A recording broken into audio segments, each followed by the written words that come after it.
people, you're not sick, you're starving. And nothing demonstrates that more than deficiencies in the trace nutrients. For example, your vitamins. Let's take your your vitamins can be divided into vitamins that dissolve in water. They call them water soluble, the way salt dissolves in water, or fatty vitamins, vitamins that dissolve in fat. Your water soluble vitamins are vitamin C and the B complex. Now, vitamin C is so critical for the body that it almost doesn't even, it deserves its own category of nutrients. Vitamin C is made by the entire animal kingdom with the exception of human beings, guinea pigs, and certain primates. And they make a lot of vitamin C. For example, a guinea pig, according to U.S. government statistics, a guinea pig needs 1,500 milligrams, the equivalent of 1,500 milligrams of vitamin C a day in order to live. Now, it doesn't need 1,500 milligrams, it needs the equivalent when you adjust for its body weight. They're going to tell you that the RDA for vitamin C is 60 to 100 milligrams. They're going to tell you that a human being needs 1/15 of the vitamin C that a guinea pig needs, according to the Department of Agriculture's own numbers. Yeah. What the heck's wrong with that picture? Now, vitamin C is so phenomenally important for the immune system. It's important for building tissue. It's important for stress. In fact, it may primarily be your body's most important stress vitamin, because when an animal is under stress, it immediately makes more vitamin C. Human beings, for whatever reason, have lost the ability to make vitamin C. If you had to do one thing, just one simple thing for your nutrition, get some vitamin C powder or get the Beyond Tangy Tangerine for longevity, which contains a big jolt of vitamin C, and drink vitamin C water or Beyond Tangy Tangerine water all day. That's one of the simplest things you could do to create a dramatic change in your health.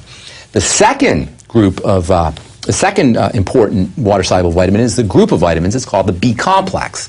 Now, B complex vitamins are specifically important for the kinds of tissue in your body that moves the fastest, and that is the brain, the heart, the skin, and the digestive system. So any issues around those four parts of the body, the brain, the heart, the skin, the digestive system, depend largely on B complex, on the vitamins of the B complex. For example, there's one B vitamin called vitamin B3, niacin. Now, niacin is one of the rare vitamins that your body actually will make under emergency conditions. That's how important niacin is. If you go to medical school, they'll tell you that the deficiency disease caused by niacin deficiency is called pellagra. And the signs of pellagra are known as the 4 Ds. And the 4 Ds are diarrhea, dermatitis, dementia, and death. Mm-hmm. Now, these are the 4 Ds, these are the 4 symptoms, these are the 4 signs that you're deficient in niacin. So let's think about it. Diarrhea means you got a GI problem, a digestive problem, right? Well, how many Americans do you know have digestive issues? 60 to 70 million Americans at least have digestive issues. Dermatitis, skin diseases, skin rashes. How many people do you know have skin diseases or skin rashes? Dementia, mental problems, forgetfulness, intellectual issues. How many people do you know have problems that way? And then, of course, death. It could very well be that what we consider to be just normal toxicities or side effects or sicknesses or illnesses are nothing more than a simple niacin deficiency, vitamin B3 deficiency. And once you start taking these things, then you'll notice the results. Then you can say for sure that's what causes it. But my point is that simple nutritional deficiencies are connected to what we call the ills of life, to what we call just parts of growing old, just the way it is when you get older. It could be nothing more than simple nutritional deficiencies. And that's just one vitamin, vitamin B3. So the B complex is made up of I think it's 8 different vitamins. Vitamins B1, B2, B3, B5, B6, B12, folic acid. There's a few other compounds that are similar to the B complex. In any case, the B complex is important for energy, it's important for stress, it's important for mental health. One of the most important roles the B vitamins play in health is in the cardiovascular system. There was a guy, a professor at Harvard named Kilmer McCulley, and when everybody's all screaming about cholesterol, which is really much ado about nothing when it comes to heart disease, the party line in the medical community was, oh, it's fat, it's blood fat, it's cholesterol. Kilmer McCulley, who's a professor at, I think it was at Harvard, he said, no, it's not. It's not cholesterol. It's something called homocysteine. Have you heard of this, homocysteine? No. It's a chemical in the body called homocysteine that's building up in the blood. And it turns out that whenever you have heart disease, now, whenever you have heart disease, you don't always have elevated cholesterol. But whenever you have heart disease, you always have elevated homocysteine. So Kilmer McCulley was saying, well, I think it's the homocysteine. It's not the cholesterol. And of course, he ended up getting vilified and lost his job, and he wrote a couple books on the stuff.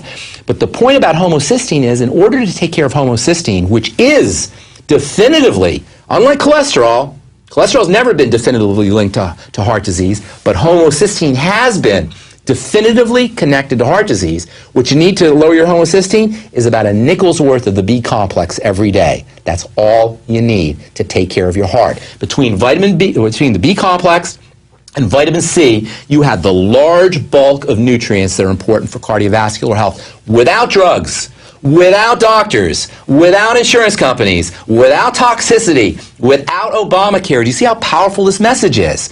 You can use simple nutrients to take care of everything you think you need to go to the doctor for. You can use simple nutrients to bypass every interface that you have with the medical community. You can use simple nutrients to not only bypass all of that, but to feel better, to feel great, to be able to withstand all of the diseases that your friends are dropping dead from, to be able to prevent stroke, to be able to prevent heart attack, to be able to prevent cardiovascular issues, a nickel's worth of B complex every day. I'm telling you, something like the Beyond Tangy Tangerine, which is loaded with the B complex and the vitamin C, is your single most powerful tool to allow you to disengage. Everything in it. Almost everything. And then when you start taking it, well, for me anyway, I immediately felt energetic. And then, but as the weeks went on, it helped with my appetite and everything. Everything else. And that's why that's such an important point, because we know, I'm vain. We all want to look good. And so we end up focusing on looking good for our supplements, and that's great because you will look good. But what gets lost sometimes is this idea that you have now reduced your risk of every single disease that you can name. You've improved every single marker of good health, and you've reduced your risk of degeneration. To me, I'm not afraid of dying, but I don't want to degenerate. I don't want to rot. I don't want to get a stroke. I don't want to have an aneurysm. I don't want to have a heart attack. And the last thing I want to do is end up in a hospital where I have to trust the doctor, where I have to rely on his good faith. Do you know when you go to one of the first things they do when you go to the hospital is they take you off all your vitamins. They take you off all your supplements so they don't interfere with your drugs. Well, how is it through centralization or what? How did they become another center of corrupt priesthood? I mean, because we as individuals, you and I, have abdicated our authority to the medical model. And by the way, this is a recent phenomenon. At the turn of the 20th century, medical schools and doctoring were not glorified. Medical schools were like little trade schools where you could get a diploma in 2 years. And doctoring was not considered to be this holy, sacred profession. But around 1910, a guy named Abraham Flexner went around to all the medical schools and he created something called the Flexner Report, which mandated that if a medical school was going to get funding by the government or funding by foundations like the Rockefeller Foundation or the Carnegie Foundation, or was going to get funding from drug companies, they had to have a standardized protocol and a standardized curriculum where the doctors would be taught the party line. And that's when all of this started to happen. And the wonderful, warm, fuzzy feelings that we have about doctors, this whole idea like, oh, my son's a doctor, or my daughter married a doctor. That all started with the lobbying of the American Medical Association at the turn of the 20th century to the point today, 4 or 5 generations later, we all think that being a doctor is some holy, sacred profession. Now, I want to say that doctors can be nice people, and there's nothing wrong with doctors per se. It's the medical model that is problematic. Secondly, when we have wonderful surgeries, and if I have a heart attack, or if I have a broken leg, or if I get hit by a bus, I want a surgeon. I want a doctor. I don't want vitamins. I want somebody to stitch me up and sew me up. And what I call heroic medicine is wonderful. It's really quite a miracle, and it might be the greatest thing about being alive in the 20th century is that we have the means of being heroic with the medical model. But with day-to-day medicine, with day-to-day health, medicine is an abject 100% total and complete failure. And it is not the job of the doctor to take care of your good health. That is the fundamental message. That is our responsibility. And we have abdicated our responsibility to the men in the white coats because they've told us that they know what they're doing, and what has ended up happening is we are sicker and fatter than ever before.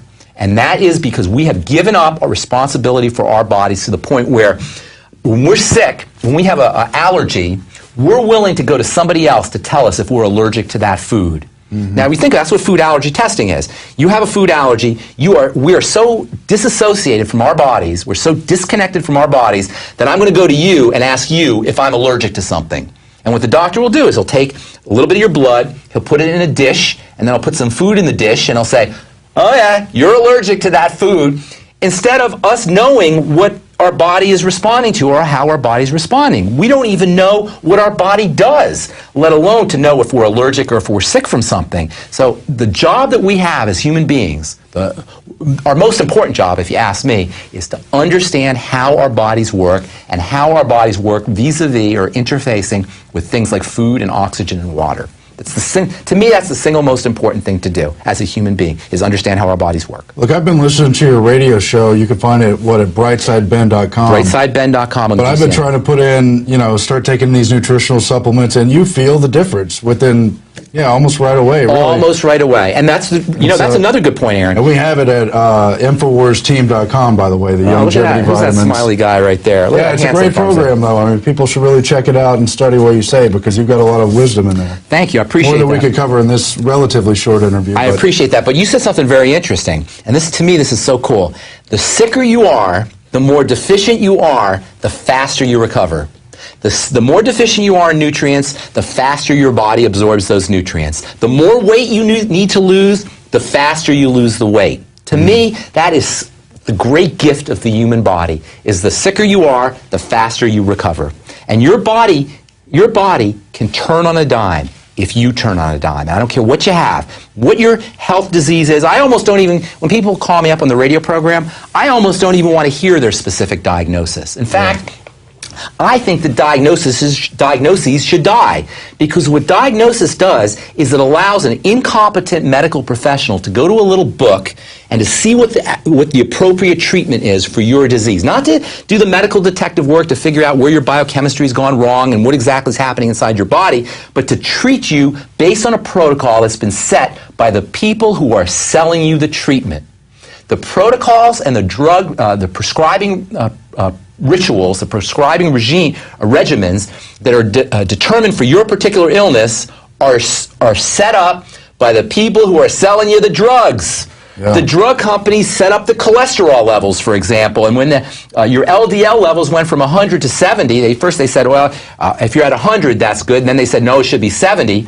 That was some advisory board to the FDA that was manned by representatives of the cholesterol-lowering drug companies. So the people who are selling us the medicine are telling us what the standards should be for our health, that the things that they're selling us will treat.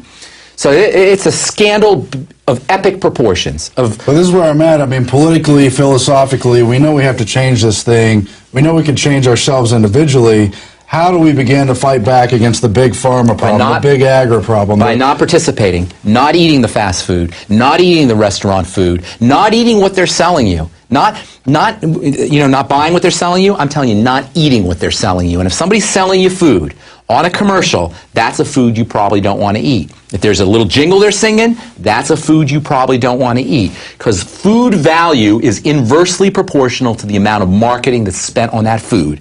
They don't market broccoli, they don't market Brussels sprouts, they don't market food that's good for you, they market food that is highly processed. The profit margins on cereals, on crackers, on breads is unconscionable. Because when you buy a box of cereal, for example, what you're basically buying is a box of air. And they say, oh, contents may settle. That box that's this high contains this much food, and if you take out the air out of the flakes, or out of the puffs, you get even less food.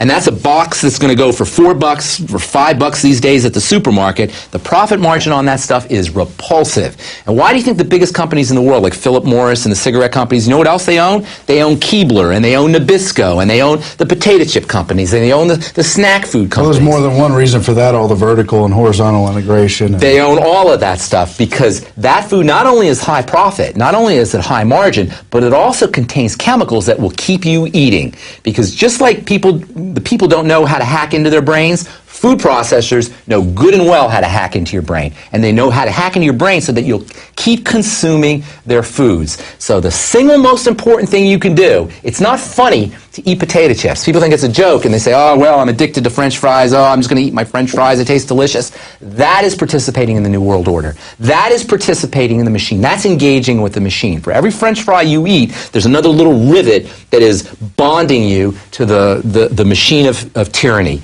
So the way you control this stuff is by taking the rivets out, by disengaging from the machine, taking control of your chemistry, because you know what, Aaron? There's nothing more intimate than your biochemistry. There's nothing more intimate to you than your own personal chemistry. And if you let anybody else interfere with